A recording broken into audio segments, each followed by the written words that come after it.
이코노미톡 시작을 하겠습니다. 8년 만에 한한령이 해제가 될까라는 기대감에 산업 여기저기서 좀 들뜬 모습을 보여주고 있는데 또 오늘은 또 식품업계가 들썩인다라는 기사까지 나오기도 했습니다.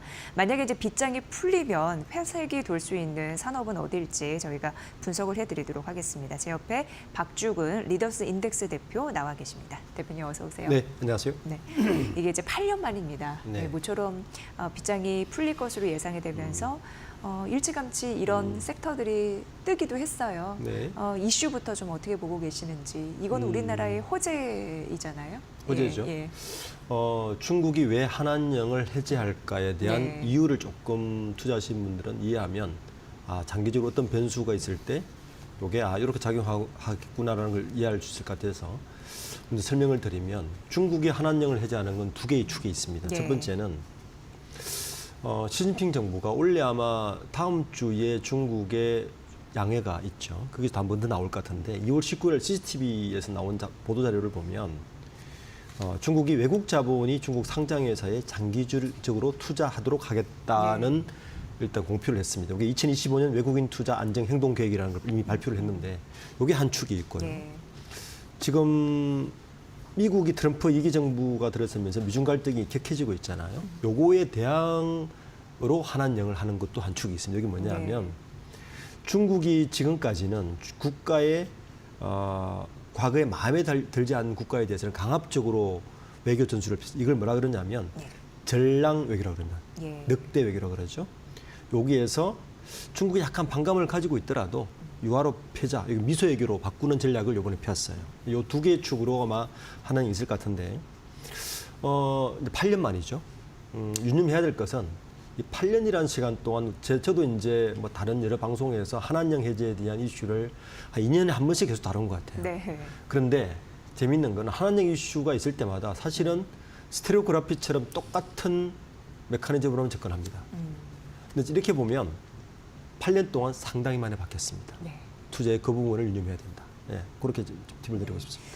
사실 대표님이 말씀해 주신 여러 가지 거를 찾아보면 중국 쪽에서 어쨌든 미국 압박도 있고 전방위적으로 이 세계 질서가 재편되는 와중에서 이제는 누구라도 척을 지면 안 되는 상황. 그래서 한국에 약간 밑보이면 안 되는 상황으로 빗장을 풀고 미소 외교로 다가갈 것 같다라는 느낌은 드는데 어쨌든 이것도 그동안의 세월이 또 세월인 만큼 예전에 이제 생각했던 거와 좀 다르게 갈 방향성도 우리가 무시를 못하는 그렇죠. 상황인 거죠.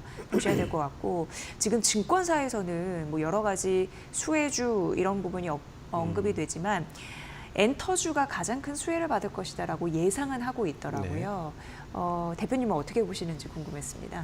저도 같은 예상입니다. 이유는 이게 이제 그 나라의 거기에 효과를 보려면 우선 물이 높은 곳에서 알아도 그러듯이 일단 우리가 그 부분에 대해서는 중국보다 강점이 있어야 되어야만 가는데 중국의 한한령의 메커니즘이 이렇게 흘러가는 것 같아요.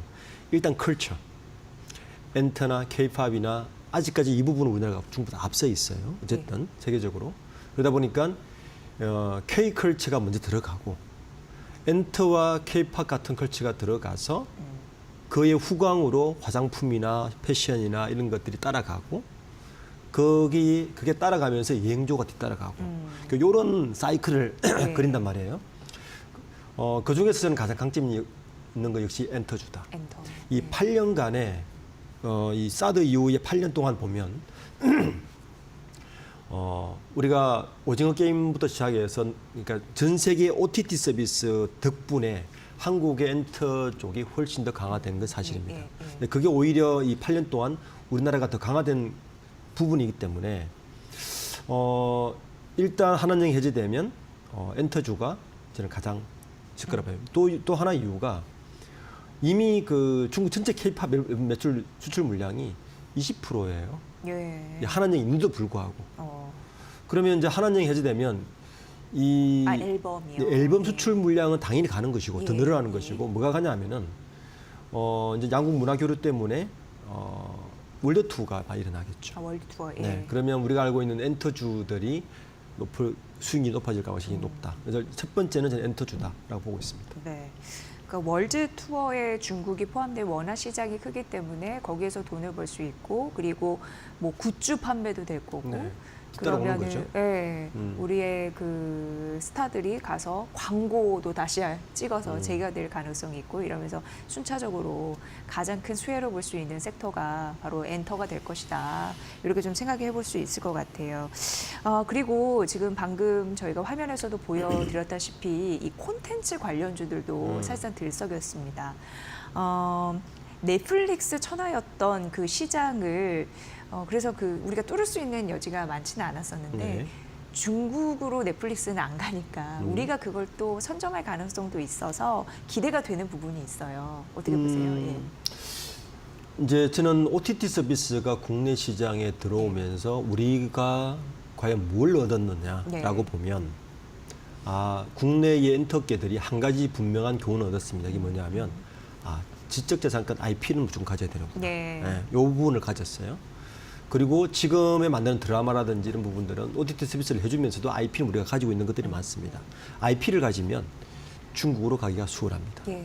그러니까 예를 들어서 OTT 서비스에서 직접 주문 제작한 것들은 IP가 그쪽 거기 때문에 못 주는데 IP가 우리에 있는 뭐 기업들은 이게 가장 강하거든요. 실제 보면 이제 2월 19일 날 중국 그 CCTV에서 그 발표하고 나서 20일 날 바로 주가를 보면 가장 많이 오른 게 스튜디오 드래곤. 네. 그다음에 뭐 SM 엔터도 지금 올랐는데 거의 2에서 20%가 올랐어요. 물론 지금 초중 중국 국민이 있긴 하지만 이제 그 부분을 본 거죠. 이게 중국은 넷플릭스 같은 OTT가 아직 들어가지 않았으니 결국에는 네. IP를 가지고 있는 콘텐츠는 이 한한령의 수혜가 될 것이라고 시장은 보고 있는 건 분명한 것 같습니다.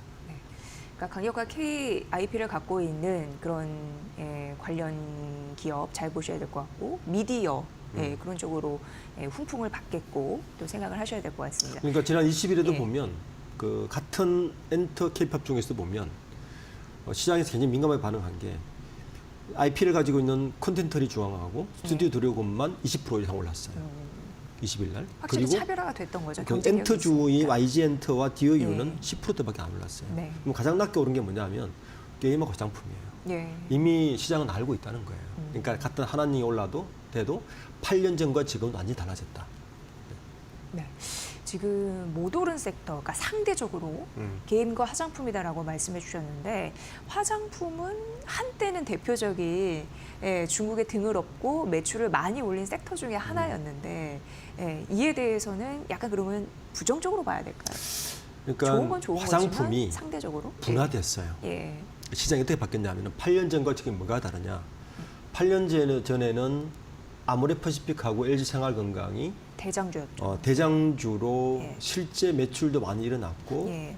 여러 가지 그러니까 K컬처가 들어가면서 한국의 미에 대한 어떤 새로운 뭐 이런 것들이 부각되면서 화장품이 들어갔다면 예.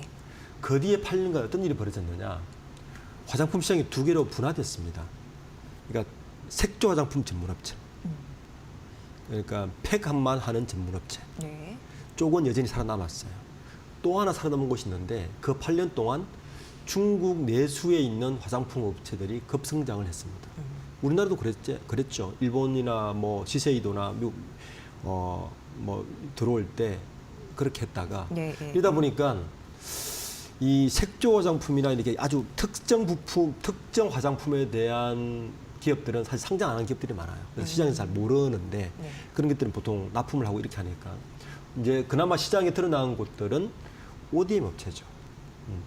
만들어주는 최근에 거. 아마 가장 한한령 때문에 뜬 거는 아모레퍼시픽이나 생금보다도 코스맥스일 거예요. 코스맥스, 예. 왜냐하면 코스맥스는 이 8년 동안 뭘 했냐면은 중국 내에 화장품을 만드는 화장품 기업 100,000개하고 계약을 했어요. 맞아요. 1,000개.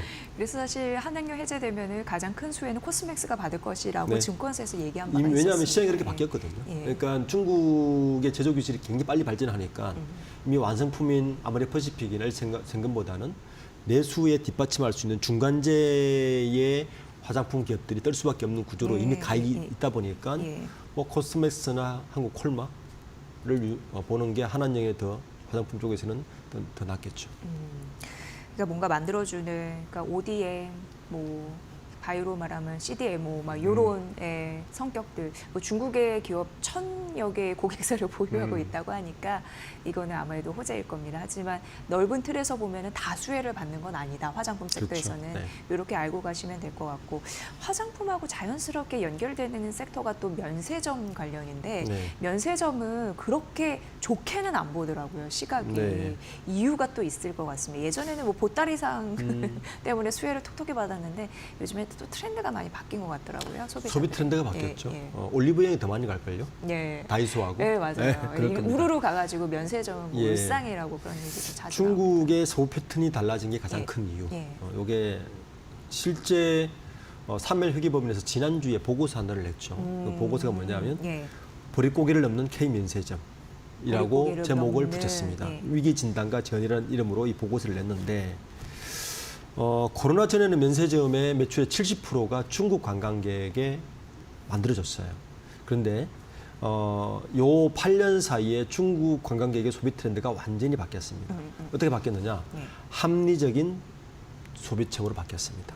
그러니까 무조건 사는 것에서 합리적으로 바뀌면서 그러면서 중국 내수도 굉장히 이 합리성으로 바뀌었죠. 럭셔리에서 합리성으로 바뀌었습니다. 이러다 보니까 요게 이제 타격을 하나 입었고 두 번째는 고환율 기조가 있으면서 명품을 오히려 백화점에서 면세점보다 더 저렴하게 할 수 있는 기회도 있어요. 예, 예. 이것도 크게 바뀌었습니다. 그러니까 또 이제 중국의 최근에 한한령 이후에 중국의 이렇게 관광객들을 보면 누가 지금 요즘 과문이나 뭐 경북에 가보시면 중국에 2030이 많이 옵니다. 그러니까 8년 전에는 나이 드신 분들, 뭐 네. 장충 보신 분들이 되게 많아서 뭐 면세점과 싹쓸이를 한다든지 이런 식으로 했는데 굉장히 요즘 큰 손들은 중국이었어요. 서울 시내나 이렇게 가보시면 중국 관광객들이 예. 되게 젊어졌다는 걸 느낄 거예요. 이 젊어진 소위 말하는 중국의 MZ세대들이 들어옵니다. 중국의 MZ세대들은 우리 MZ세 비슷하게 굉장히 합리적인 소비를 한다. 그래서 어디를 가느냐? 올리브영과 다이소를 갑니다. 이게 이제 면세점인 한한령에도 꿈쩍하지 않는 이유, 가장 큰 이유가 될 것 같습니다. 네. 그래서 뭐 중국 보따리상의 의존적인 내수, 그러니까 시내 면세점 같은 경우에는 아무래도 뭐 철수를 검토하는 게 필요하다라는 것도 사실 얘기가 나오고 있는 상황이고, 어쨌든 이제 면세 업계는 아마 한한령 해제 이후에도 본질적인 경쟁력을 개선하지 않으면 쉽지 않겠구나라는 걸 느끼게 하는 대목입니다. 지금 상대적으로 그걸 시장이 아는 듯 한한령 해제 기대감에도 뭐 화장품주와 게임주는 못 갔다라는 말씀을 미리 좀 해주셨는데 이제 마지막 섹터인 게임주 좀 알아봐야 될 것 같은데 뭐 판호 풀리고 그러면 좀 괜찮을 것 같으면서도 못 가네요 이게. 예. 이것도 뭐 배경이 그러니까 있나요? 사드 이후에 2017년, 16년 사드 이후에 17년부터 이제 네. 17년 2월 달에 우리나라 판호가 금지됐어요. 네. 그러면서 이제 사실은 게임 시장을 막혔다시피 했는데 그 뒤로 한 4년 만에 2020년에 컴투스의 그 서머너스 워라고 해서 천공의 아레나라고 하면 게임분 다 아실 컴투스, 텐데 예. 요게 판호를 획득하게 한번 했어요. 예. 그런데도 시장에서는 그렇게 히트를 치지 못했습니다. 이제 국내 게임 시장을 보면 2022년에 한 22조 2천억으로 한 피크를 찍고 나서 그 다음에 19조 그리고 최근에 이제 더 안 좋게 게임 시장이 바뀌었는데 일단 이 시장에서 게임주를 그렇게 보지 않는 이유가 중국 시장 게임 출시와 성공이라는 게 옛날에 동일시 됐어요. 예. 17년 이전에는 이제 그 등식은 깨졌다. 그리고 왜 깨졌다고 보세요? 중국의 게임 패턴도 많이 달라졌고요. 예. 중국의 게임의 시장 자체도 구조도 바뀌었고, 그리고 우리 게임이 경쟁력이 그 이전만 못한 것도 하나가 이유가 있고. 그건 좀 아쉽네요. 예. 네. 예. 그래서 한한령과 게임의 시장의 성공은 현재 좀 별개의 문제로 치는 것 예, 같습니다. 예. 그러니까 그래서 지금 보시면 아까 이제 좀 위에서 훑어보면 뭐 엔터주하고 K-팝 그리고 뭐 컨텐츠주는 강한 반면에 게임 쪽과 면세점은 여전히 그렇게 크게 이 한한령에 대해서 덕을 보지 못하고 있다 이렇게 볼 수 있을 것 같습니다. 근데 중국은 어떻게 보면은 국내 게임 업체가 잘만 하면은 공략할 수 있는 캐파가 굉장히 넓고 국내 게임 시장 규모도 갈수록 커지고 있는 상황이잖아요. 네. 그런데 왜 그들의 입맛에 못 맞추는 건지 약간 그거는 좀 약간 아쉬운 대목이기도 해요. 이게 게임이 네. 보면 개발할 때 한번 트렌드를 놓치면 그 네. 트렌드를 따라가기가 쉽지가 않습니다. 최근에 그 애니메이션 좋아하시는 분들은 뭐 이렇게 아는 거지만 요즘 중국 애니메이션이 글로벌 넘버원을 하고 있어요. 애니메이션 영화가. 예. 예. 그러니까 중국의 문화 콘텐츠가 우리의 생각보다 훨씬 빠르게 진화하고 있다. 이 부분도 굉장히 큽니다. 그리고 게임이나 엔터나 콘텐츠는 사실은 다 컬처 쪽입니다. 그러니까 결국에는 컬처의 상대적인 우월성이 떨어지는 순간 모든 것은 다 무너지는, 특히 한한령 쪽은 무너지는 거라서 일단 게임 시장은 8년간의 공백이 너무 컸다.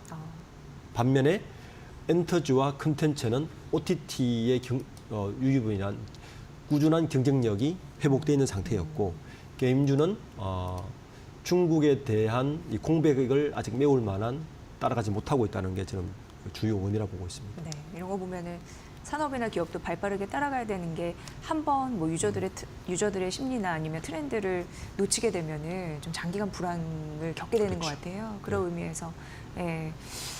촉각을 항상 곤두세우고 있어야겠구나 이런 생각을 하게 됩니다. 자, 오늘 한학령 해제 기대감에 따른 여러 가지 산업 섹터를 분석해드렸는데 뭐 엔터, 화장품, 면세, 게임 등입니다. 희비는 좀 엇갈리고 있어서 지금부터 투자 전략 잘 세워야 되고 이게 이제 공식화되는 게 또 중요합니다. 그런 부분들 지금은 기대감이기 때문에 잘 현실화될 수 있을지 여러분도 파악해 보시면 될 것 같습니다. 자, 오늘 이코노미 톡 함께했고요. 박주근 리더스 인덱스 대표의 분석으로 함께하셨습니다. 대표님 잘 들었습니다. 네, 감사합니다.